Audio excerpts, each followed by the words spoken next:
सर्वांना ख्रिस्तात सलाम. शुभ सकाळ. सर्वप्रथम यहोवा परमेश्वराचे आभार मानतो की त्याने आजचा असू दिन आपल्या सर्वांच्या जीवनामध्ये देव केला. आज आपण ज्या शास्त्रपाठावरती मनन आणि चिंतन करणार आहोत तो शास्त्रपाठ घेतलेला आहे जुन्या करारामधून पहिले शमूएल याचा 7वा अध्याय 2ऱ्या वचनापासून 12व्या वचनापर्यंत. पहिले शमूएल 7वा अध्याय 2ऱ्या वचनापासून 12व्या वचनापर्यंत मी आपल्यासाठी वाचतो. कृपया करून लक्ष द्या. किर्यात यारीम येथे कोष नेऊन ठेविल्यास बहुत काळ लोटला, म्हणजे 20 वर्षे निघून गेली. त्यानंतर सर्व इस्रायल लोक परमेश्वराच्या दर्शनाविषयी आतुर झाले. तेव्हा शमूएलाने अवघ्या इस्रायल लोकांस सांगितले, तुम्ही मनपूर्वक परमेश्वराकडे वळला आहात तर तुमच्यातील अन्य देव व अष्टारोथ यास दूर करा आणि परमेश्वराकडे आपले चित्त लावून केवळ त्याचीच उपासना करा, म्हणजे तो तुम्हास फलिष्त्यांच्या हातातून सोडवेल. मग इस्रायल लोक बाल देव व अष्टारोथ यास दूर करून केवळ परमेश्वराची उपासना करू लागले. शमूएल म्हणाला, सर्व इस्रायल लोकांस मिस्पात जमा करा, म्हणजे मी तुम्हासाठी परमेश्वराची प्रार्थना करेन. तेव्हा ते मिस्पात जमा झाले व त्यांनी पाणी काढून आणून परमेश्वरासमोर ओतिले व त्या दिवशी उपवास करून ते म्हणाले, आम्ही परमेश्वराचा अपराध केला आहे. त्या समय शमूएल मिस्पात इस्रायलाचा न्याय इंसाफ करीत असे. इस्रायल लोक मिस्पात जमा झाले आहेत हे फलिष्त्यांनी ऐकले. तेव्हा त्यांचे सरदार इस्रायल लोकांवर चढाई करून आले. हे ऐकून इस्रायल लोकांस फलिष्त्यांची भीती पडली. इस्रायल लोक शमूएलास म्हणाले, आमचा देव परमेश्वर याने आम्हास फलिष्त्यांच्या हातातून सोडवावे म्हणून त्याची काकळूत करण्यास विसंबू नका. मग शमूएलाने एक दूधपिते कोकरू घेऊन त्याचा परमेश्वरा निशेष होम करून इस्रायलासाठी परमेश्वराची आराधना केली व ती परमेश्वराने ऐकली. शमूएल होमार्पण करीत असताना फलिष्टी इस्रायलाशी लढाव्यास जवळ येऊन ठेपले. त्या दिवशी परमेश्वराने प्रचंड गर्जना करून फलिष्त्यास घाबरे केले आणि इस्रायलापुढे त्यांचा मोठ झाला. इस्रायल लोकांनी मिस्पातून बाहेर पडून फलिष्त्यांचा पाठलाग केला आणि ते बेतकारापाशी पोचत तोपर्यंत त्यास ते मार देत गेले. मग शमूएलाने एक शिळा घेऊन ती मिस्पा व शेन यांच्या दरम्यान उभी केली व तिला एबेनेझर हे नाव देऊन म्हटले की येतवर परमेश्वराने आमचे सहाय्य केले आहे. वाचलेली वचनं प्रभू परमेश्वर आशीर्वादित करो, त्याच्या नावाला मान महिमा गौरव आता नियुग असो. जो शास्त्रपाठ आपण वाचलेला आहे पहिले शमूएल याचा 7वा अध्याय 2ऱ्या वचनापासून 12व्या वचनापर्यंत, आणि यामधून आपल्याला जे आज शिकायचं आहे समजून घ्यायचं आहे ते म्हणजे प्रभू परमेश्वर आपला एबेनेझर कसा होतो, प्रभू परमेश्वर आपल्याला सहाय्य कसं करतो. एबेनेझर या नावाचा अर्थ पाहिला तर या नावाचा अर्थ होतो द स्टोन ऑफ हेल्प किंवा स्टोन ऑफ रिमेंबरन्स, म्हणजे मदतीचा दगड किंवा आठवणीचा दगड, आठवण याचा दगड असा त्याचा अर्थ होतो एबेनेझर याचा जर आपण पाहायला गेलं तर. परंतु आपल्याला जे यामधून पाहायला मिळतं या शास्त्रपाठांमधून सुरुवातीला त्याकडे लक्ष केंद्रित करण्याचा प्रयत्न करू. आणि यामधून शमूएलाने भूमिका घेतली होती आणि ते इस्रायल लोकांना समजवण्याची. शमूएलाने इस्रायल लोकांना समजवलं आणि इस्रायल लोकांना सांगितलं की तुम्ही परमेश्वराकडे वळा आणि परमेश्वराकडे वळला आहात तर तुम्ही पूर्णपणे खऱ्या देवाची उपासना करा. आणि मग त्याने जो बोध केला तो या प्रकारे वचन आपल्याला सांगत आहे. 3रं वचन, तेव्हा शमूएलाने अवघ्या इस्रायल लोकांना सांगितले, तुम्ही मनपूर्वक परमेश्वराकडे वळला आहात तर तुमच्यातील अन्य देव व अष्टारोथ यास दूर करा आणि परमेश्वराकडे आपले चित्त लावून केवळ त्याचीच उपासना करा, म्हणजे तो तुम्हास फलिष्त्यांच्या हातातून सोडवेल. मग इस्रायल लोक बाल देव व अष्टारोथ यास दूर करून केवळ परमेश्वराचीच उपासना करू लागले. इस्रायल लोकांनी तसं केलं कारण की ते फलिष्त्यांच्या हाती सापडणार होते, फलिष्टी त्यांना त्रास देणार होते, फलिष्टी त्यांच्या वरती विजय मिळविणार होते आणि म्हणून फलिष्त्यांच्या हाती त्यांनी सापडू नये म्हणून शमूएलाने सांगितलेला केलेला बोध त्यांनी ऐकला. त्यानुसार त्यांनी काय केलं, बालदेव आणि अष्टारोथ यांना दूर केलं आणि फक्त यहोवा परमेश्वराची ते उपासना करू लागले. यहोवा परमेश्वराची उपासना करू लागल्यानंतर परिणाम असा झाला, देवबापाने त्यांना कशा रीतीने आशीर्वादित केलं ते या संदेशामधून आपल्याला मी सांगू इच्छितो. आणि म्हणून खालील वचनामध्ये प्रभू परमेश्वराचं वचन आपल्याला असं सांगत आहे, शमूएल म्हणाला, सर्व इस्रायल लोकांस मिस्पात जमा करा, म्हणजे मी तुम्हासाठी परमेश्वराची प्रार्थना करेन. आशीर्वाद मिळण्यासाठी, सहाय्य मिळण्यासाठी प्रभू परमेश्वराची प्रार्थना शमूएलाने केली, एक मध्यस्थी केलेली आहे. आधी त्यांना समजवलं आहे आणि नंतर त्यांच्यासाठी प्रार्थना करण्यासाठी त्यांना एकवटलं आहे. तुम्ही मिस्पात एकत्रित व्हा म्हणून सांगितलं इस्रायल लोकांना. आणि जसं समजलं की इस्रायल लोक एकत्रित होत आहेत, त्यावेळेस जे पलिष्टी लोकांचे सरदार होते त्यांनी इस्रायल वरती चढाई केली. आणि हे आपल्याला 7व्या वचनामध्ये पाहायला मिळतं. आणि 7वं वचन आपल्याला हे या प्रकारे सांगत आहे, इस्रायल लोक मिस्पात जमा झाले आहेत. हे पलिष्ट्यांनी ऐकले तेव्हा त्यांचे सरदार इस्रायल लोकांवर चढाई करून आले.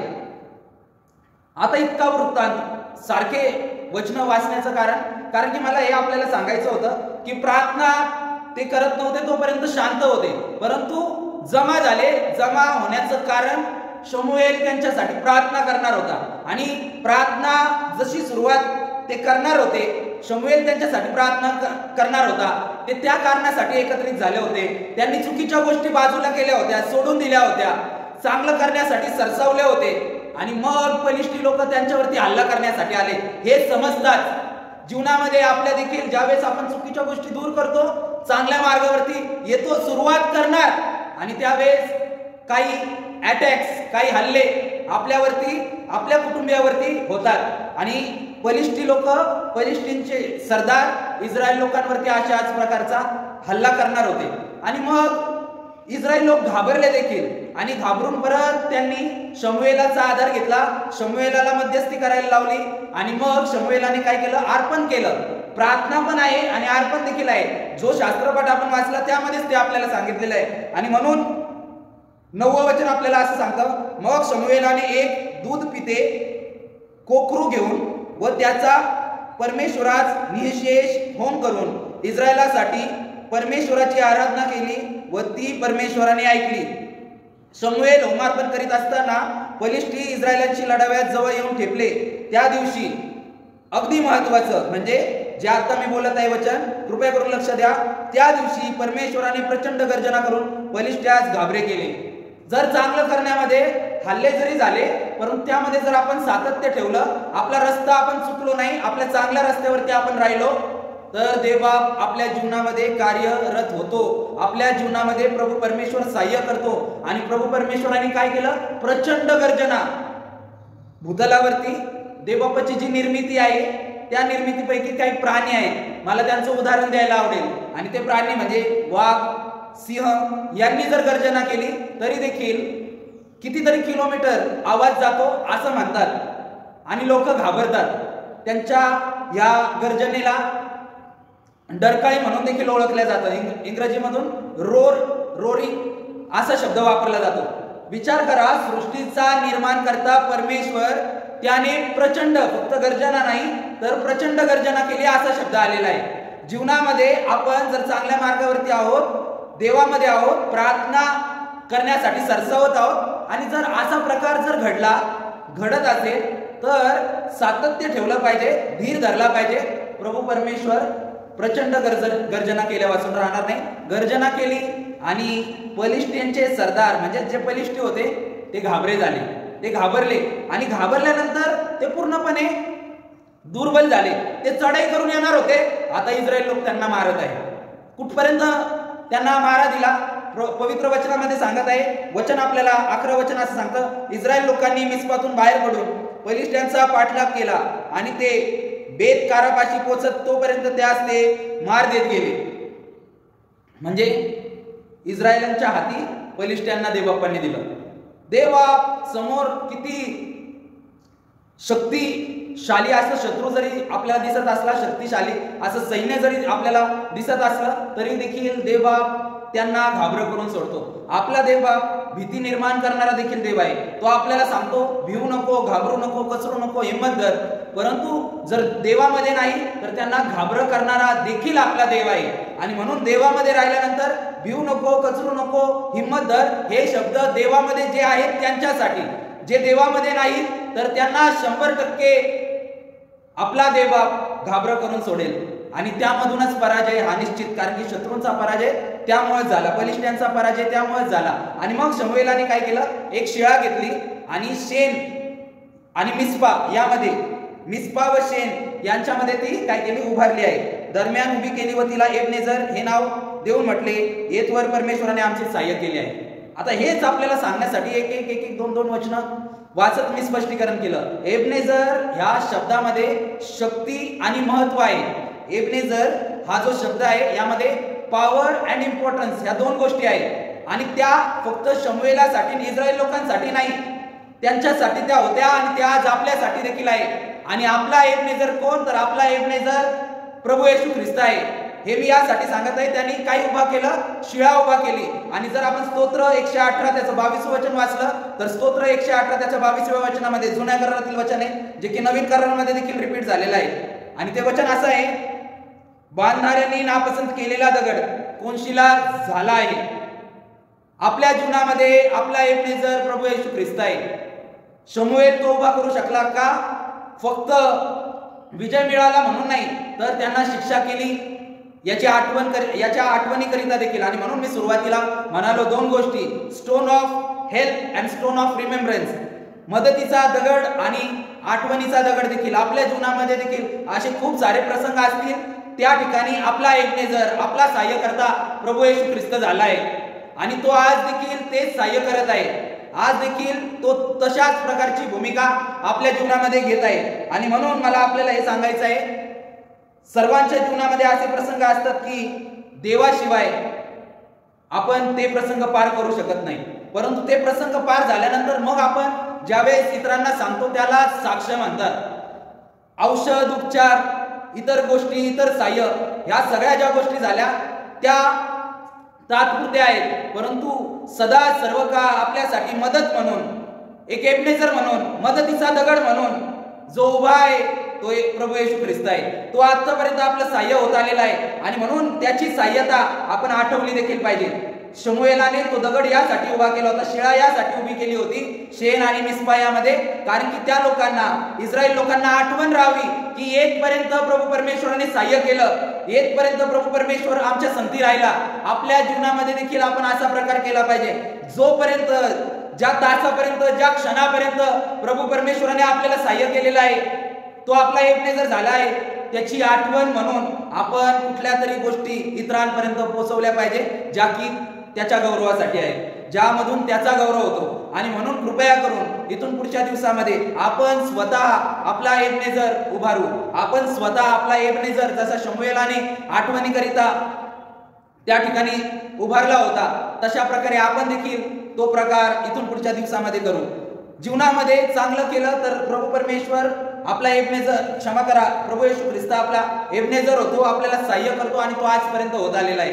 परंतु जीवनामध्ये ज्या संकट असतात, संकटाचे दगड असतात, संकटाच्या भिंती असतात, त्या एबनेझर म्हणून तुटतात देखील, हे मी आपल्याला सांगू इच्छितो. आणि म्हणून काही वचन मी आपल्यासाठी वाचतो. हे वचन वाचून मी थांबतो. कृपया करून इफिसकरास पत्र याचा 2रा अध्याय 14 ते 17 ही वचन वाचतो. कृपया करून लक्ष द्या. इफिस 2:14 ते 17. कारण तो आपली मूर्तिमंत शांती आहे, त्याने दोघांस एक केले आणि मधली आड भिंत पाडली. वचन आपल्याला सांगत आहे. तुम्ही कृपया करून 17व्या वचनापर्यंत कंटिन्यू करा. मला हे 14 वचन यासाठी वाचायचं होतं. वचन सांगत आहे, तो आपली मूर्तिमंत शांती आहे, त्याने दोघांस एक केले आणि मधली आड भिंत पाडली. दोघांस कोणाला? मानव जातीला आणि यहोवा परमेश्वराला एक करणारा, समेट करून दोघांमध्ये नातं प्रस्थापित करणारा प्रभू येशू ख्रिस्त आहे.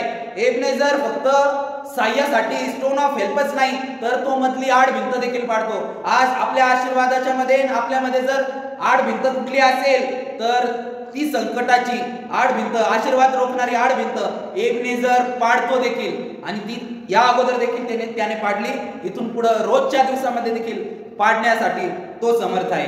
आणि म्हणून आपण आपला एबनेझर शमूएलाने उभारला होता इस्रायल लोकांसाठी, आज ख्रिस्तियांना तो अधिकार दिलेला आहे. आपण आपला एबनेझर स्वतः उभारू शकतो आणि त्याच्या नावाच्या गौरवासाठी त्याने सांगितलेल्या गोष्टी करू शकतो. त्या गोष्टी करण्यासाठी प्रभू परमेश्वर आपल्याला सहाय्य करू. प्रार्थनेमध्ये जाऊया. पवित्र परमेश्वरा, जिवंत देव बाप्पा, तू महान आहेस, थोर आहेस, गौरवी राजा आहे.